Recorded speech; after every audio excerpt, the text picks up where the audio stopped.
Президент Казахстана Касым-Жомарт Токаев подписал указ об образовании новых областей, о которых он заявлял в марте в своем обращении к нации. Президент Казахстана Касым-Жомарт Токаев 4 мая подписал указ о создании в стране 3 новых областей. Согласно указу президента, в Восточном Казахстане образована Абайская область с административным центром в городе Семея.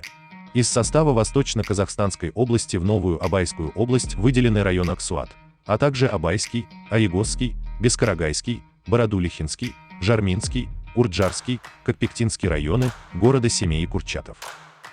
Токаев постановил выделить из состава Алматинской области Аксусский, Алакольский, Ескельдинский, Каратальский, Кербулакский, Коксусский, Панфиловский, Сарканский районы и города Талдыкарган и Текели в новую Жетысусскую область с административным центром в городе Талдыкаргане.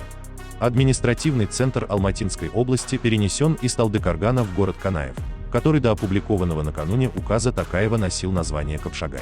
В созданную Улытаускую область с административным центром в городе Жезказгане из состава Карагандинской области указом президента выведены Женааркинский и Улытауский районы и города Жезказган, Каражал и Сатпаев. Указ о создании новых областей вводится в действие с 8 июня. Появление на карте Казахстана новых областей анонсировано на июнь этого года.